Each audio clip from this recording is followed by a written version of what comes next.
O rapaz foi encontrado morto. 20 e poucos anos, reta final na faculdade de medicina, e pelo que tudo indicava, um futuro promissor à sua frente. Ninguém compreendeu. A família, a namorada, os amigos. No dia anterior ao suicídio, apenas comunicou que não estaria na aula do dia seguinte. E o dia seguinte não aconteceu para ele. Apenas nós, que sabíamos ou não da existência daquele menino crescido, que desistiu de viver, o dia seguinte aconteceu com suas tramas tão cheias de surpresas e inesperadas. Eu ainda sofro o impacto de quem morre cedo. Eu ainda não me acostumei com essa aparente desconexão do tempo.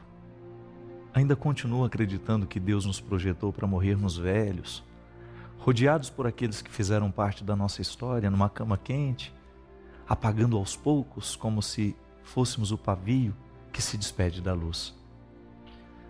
Aquele rapaz morreu só. Pendurou-se numa corda, obstruiu a passagem do ar, agonizou solitário, até partir desta vida de forma definitiva, levando com ele as razões que insistimos até hoje em investigar. Diante daquele acontecimento tão trágico, uma única pergunta era formulada por todos: por quê? O que faz um rapaz tão cheio de vida, aparentemente feliz, optar por uma finalização tão pouco nobre? Eu não sei. Diante da necessidade de analisar o fato e até formular uma explicação que calhe a pergunta dentro de mim, eu prefiro evitar o perigo da resposta rápida, injusta. Este não é um acontecimento que pode ser visto com pressa. A tragédia desse menino não pode ser mais um relato de fatalidade, nesse conjunto de fatalidades tão comuns nos dias de hoje.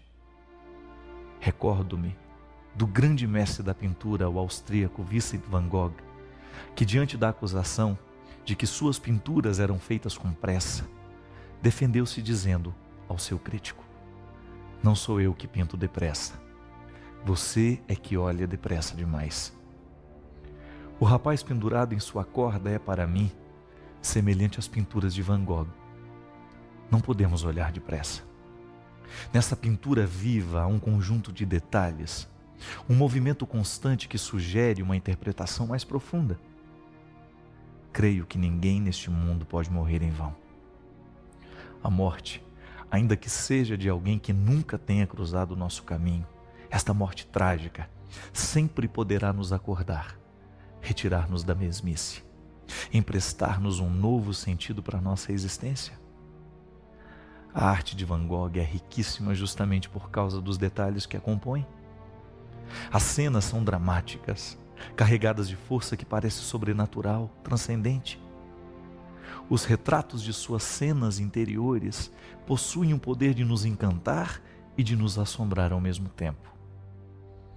A morte do rapaz, as razões ocultas, a juventude tão à flor da pele, corda no pescoço, tragédia, tudo compõe um quebra-cabeça que pede calma e contemplação.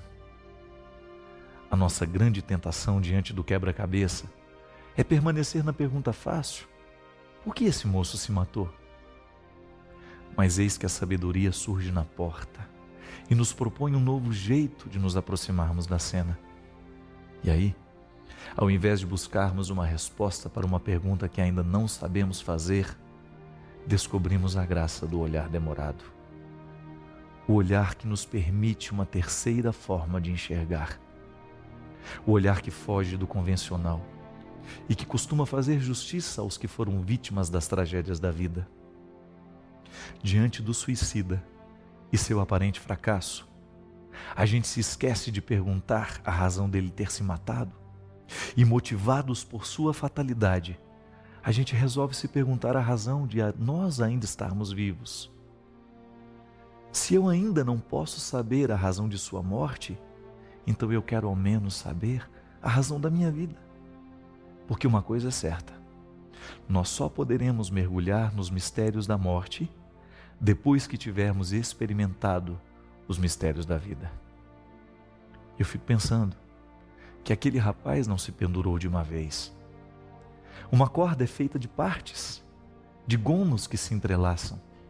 E viver é o mesmo que construir uma corda. A cada dia, a cada escolha, um novo pedaço vai sendo tecido. A decisão pela morte não é acontecimento súbito. Essa decisão vai sendo alimentada cada vez que nos agredimos com as escolhas que nos fragilizam como pessoas. Por isso é tão comum nos dias de hoje os suicídios lentos, as pequenas doses de venenos diários, os pequenos gomos de corda que enlaçamos ao pescoço, o sufoco que construímos, ainda que inconscientes. O rapaz e sua tragédia têm muito que nos sugerir. Assim como a pintura do mestre austríaco e sua densidade de significados. Não, definitivamente não é uma tela bonita de ser vista. Mas é necessário que permaneçamos diante dela e que a contemplemos devagar. Infelizmente, para o rapaz não há mais jeito. A história já foi selada. Mas para você, para mim, ainda há muito o que fazer. Sempre é tempo de cessar a ingestão do veneno, de desatar a corda do pescoço, desativar o gatilho e de mudar os rumos da viagem. Optar pela vida ainda é a opção mais inteligente.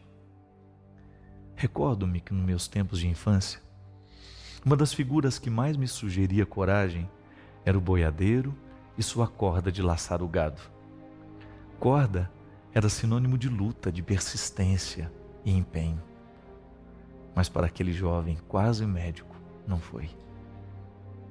Os seus amigos lamentaram muito não terem tido a sensibilidade de perceberem que algo de muito sério estava acontecendo com ele. Eu também lamentei. Lamentei não ter tido a oportunidade de conhecê-lo, quem sabe, ter sido seu amigo. Quem sabe se a gente, eu, você, se nós o tivéssemos encontrado antes de sua tragédia, quem sabe a gente pudesse olhá-lo um pouco mais devagar e então perceberíamos que em seu pescoço existia uma corda invisível sendo atada. Mas infelizmente ninguém viu.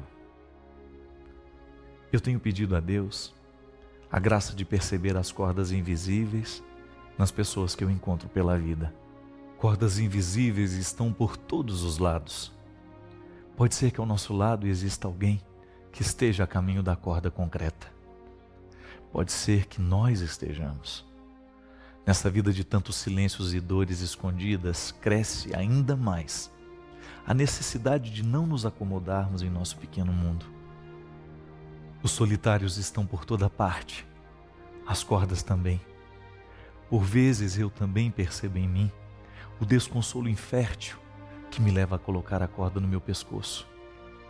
Mas é nessa hora que Deus entra na minha vida, no meu quarto de suicídio, sorri para me fazer sorrir também, alivia o peso de minhas angústias e me encoraja para retirar a corda do meu pescoço.